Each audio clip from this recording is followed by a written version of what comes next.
In the smoky corridors of Westminster, beneath the thunder of speeches and the haze of cigar smoke, one man shaped the fate of Britain and the modern world. Yet behind his heroic image lies a life of secrets, failures, and contradictions. This is not the Churchill carved in bronze or printed on banknotes, but the man who battled his demons as fiercely as he battled Hitler. Welcome to Echoes of Empire, where we bring the forgotten stories of Britain's past back to life. He was Britain's greatest wartime leader, yet a man haunted by insecurity, ambition, and loss. His story begins not in triumph, but in loneliness. Winston Leonard Spencer Churchill was born in 1874, into a world of privilege, but not warmth. The son of Lord Randolph Churchill and Jenny Jerome, an American heiress, Winston grew up in a cold mansion filled with expectations, not affection. His father was brilliant but distant, his mother glamorous but absent. Young Winston longed for approval that never came. He once wrote to his mother, "I have not heard from you in months. I hope you still love me." The silence shaped him. Every triumph that followed was, in some hidden way, an attempt to fill that void. At Harrow and Sandhurst, he discovered his gift, not for obedience, but for defiance. He was reckless, hungry for danger, drawn to the battlefield like a moth to flame. While others followed orders, Churchill chased history. He fought in Cuba, India, and Sudan, and when he wasn't fighting, he was writing. His dispatches from the front made him famous, his courage legendary, and his ambition unstoppable. By his mid-20s, he wasn't just a soldier, he was a celebrity, bold, brash, brilliant.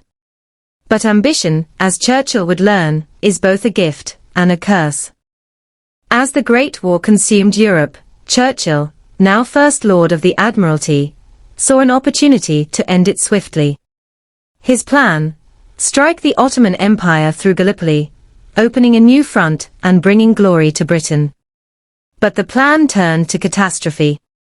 Thousands died on the beaches, trapped between enemy fire and Churchill's misjudgment. The empire was stunned, the golden boy had fallen. He was blamed, ridiculed, cast out of government. Newspapers called him the man who killed our sons. The same nation that once adored him now turned its back. Broken, Churchill resigned. Yet in defeat, he refused to disappear. He rejoined the army, fighting in the trenches of France, not as a commander, but as a soldier. Amid the mud and blood, he found clarity. History, he decided, would not remember him for his failures, unless he let it.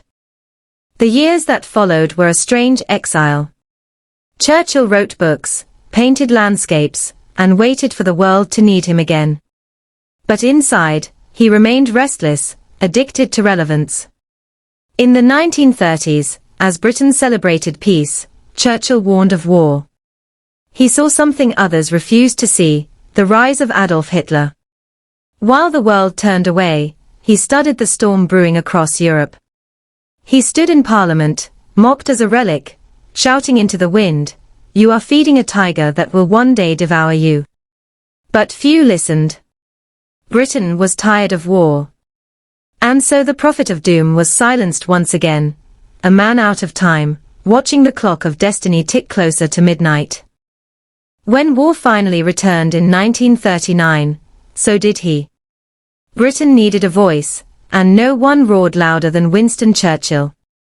In 1940, with France fallen and Nazi bombers darkening the skies, Churchill became Prime Minister. His first words to Parliament set the tone for the fight ahead. "I have nothing to offer but blood, toil, tears and sweat." As London burned, his words became Britain's weapon. "We shall fight on the beaches, not rhetoric, but a promise." Under his voice, the British spirit refused to break. Children slept in shelters, cities crumbled, but the will to fight lived on. Yet behind that iron mask was exhaustion. He rarely slept, drank heavily, and sank into dark moods. The lion roared, but inside, the man trembled. Victory came at a cost. Millions dead, empires broken, and Britain exhausted. Churchill had guided his nation through the fire, but when the flames died, the world had changed. The United States and the Soviet Union rose as new powers, and Britain's empire began to fade. Churchill, still dreaming of imperial glory, could not stop the tide. And then came the greatest irony of all. In 1945, after winning the war, he lost the election. The people he saved voted him out. The hero was cast aside once again. But Churchill did not rage. He painted, he wrote, he reflected. He once said, "History will be kind to me, for I intend to write it." And he did, crafting his own legend in 6 monumental volumes of war memoirs. He turned defeat into legacy. Behind the bulldog image was a man of paradox. He was a champion of freedom, yet believed in empire. He spoke for democracy, yet resisted independence for nations under British rule. In his heart, he was a Victorian in a world that had moved on. His views on race and empire were relics of another age, the dark side of his greatness. To his admirers, he was the savior of civilization. To his critics, the last guardian of colonial arrogance. Both are true.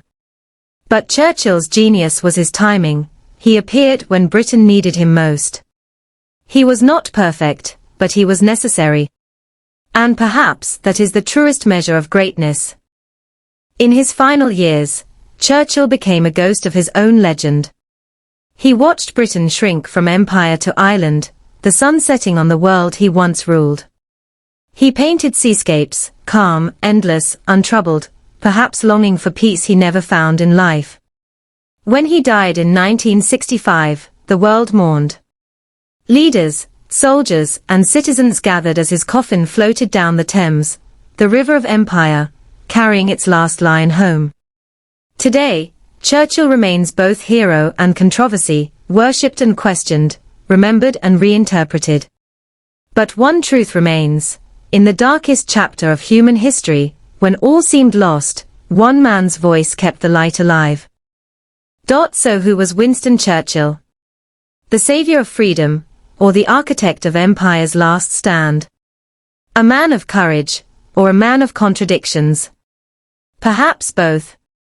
History doesn't give us saints. It gives us stories, complex, flawed, and unforgettable. This was Echoes of Empire. Subscribe for more untold stories from the heart of Britain's history.